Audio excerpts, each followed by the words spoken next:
Politics. I think you've already heard enough of it to be sick at your stomach, and it's just warming up. The big heavy guns are just opening up. And you know, at the beginning, in the Democratic race, Hillary Clinton was the early favorite. She had more money, more infrastructure, and better name recognition. And yet, Barack Obama has managed to beat her. So how did he do it? CBN political reporter David Brody takes us inside Obama's headquarters to see this unbelievable electoral machine behind the man. Team USA beating the Russians at the Olympics. Now that was a miracle. So was Eli Manning and the New York Giants winning this year's Super Bowl. Touchdown Giants! And David defeating Goliath. Some would add Obama beating Clinton to the list. Virtually unknown 4 years ago, Obama is making history as the first African American to lead a major party into the general election. His story is one of hard work and unity, beginning in a city known for its political machine.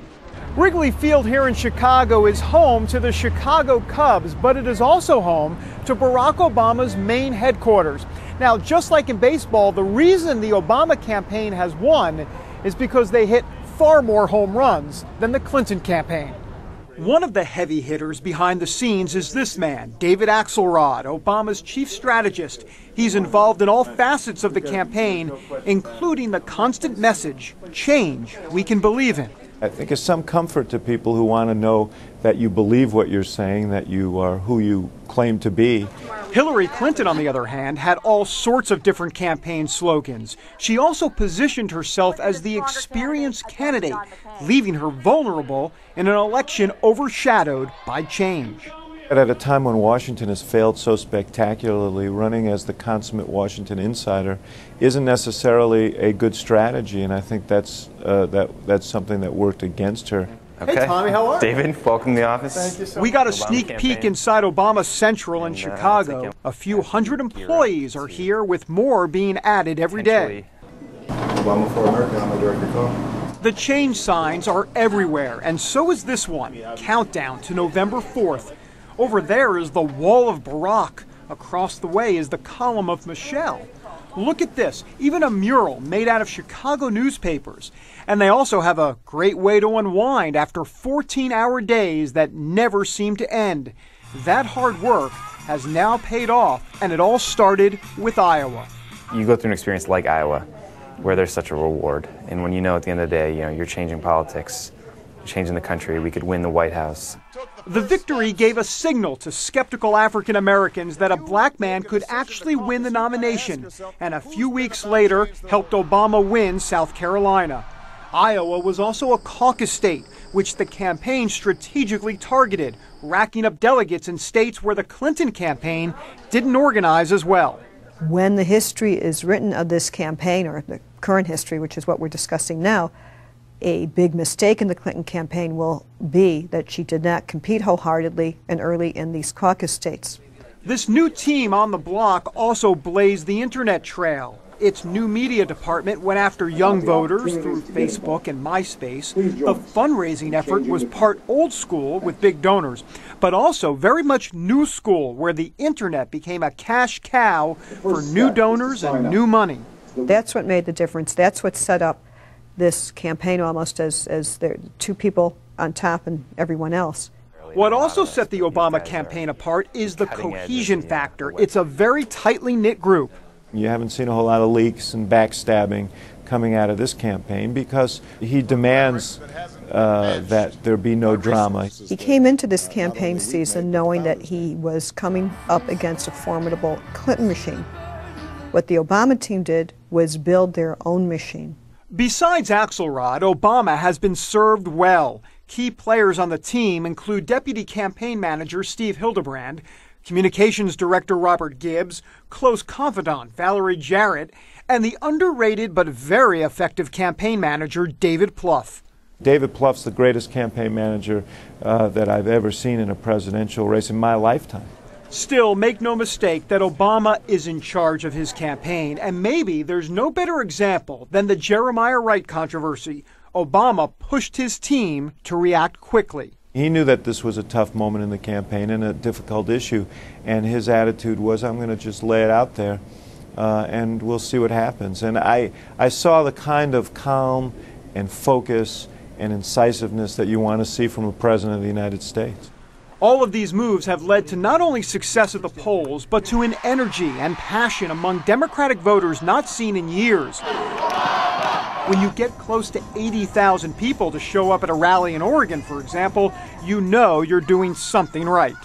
There are moments in the campaign when you are stunned by what's happened, even though you're part of the campaign. It's a campaign that is one for the history books. David Brody, CBN News, Chicago. Thank you, David. Excellent piece. And what they've also done, Terry, they've got something called Fight Smears. They've got it up on the internet, and every time something shows up that says he did this, she said that, did she say Whitey, and so forth, they've got the exact quotes. That's pretty smart. You better believe it's smart. They know the internet and the impact of it, so it's a brilliant campaign.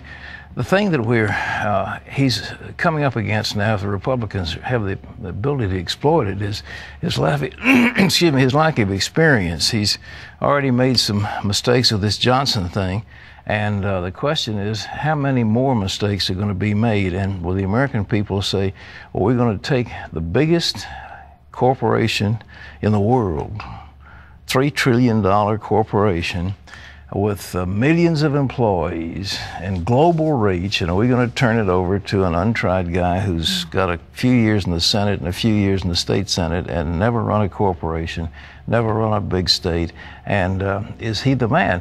If the Republicans exploit that, as they might, there'll be a difference, plus the fact Obama seems to want to raise taxes, and when it becomes clear to the American people how much those tax increases are going to cost, in terms of their 401s, in terms of their IRAs, in terms of their retirement accounts, in terms of their stock accounts. 100 million people own stock. And but I don't know if the Republicans have the skill to exploit these things. I don't know if they have the skill to exploit it, and I think Barack Obama and his campaign group have hit on a nerve with the American people, and that is change. You mentioned it earlier. People are fed up with politics as usual, and that might carry the ball. Well, I tell you, change to what? And we're not saying, where are you going? If you want me to follow you, you tell me where you're going. And so far, there has been no coherent program laid out in a number of these issues. And I'm going to go talk to Ahmadinejad, and I'm going to talk to Castro's successor, and I'm going to talk to Chavez, and we're going to just work everything out. That doesn't cut it. So, I mean, the question is whether they can lay out a comprehensive program in the next few months. And undoubtedly, they can, but they haven't so far. And also, for both sides, where do they stand on the oil issue? I think that's going to be huge. You're hearing it every night on the news. Well, he's voted against every single attempt to increase the drilling of the United States, and he's personally co-sponsored or sponsored 100 bills having to do with, quote, environmental friendly oil. So you're exactly right. Lots of things coming up. So it's not over yet, but from what I see, the Republicans just don't seem to have the chutzpah to take this guy on, but we'll see. There are a lot of vulnerabilities, but you have to be able to exploit them.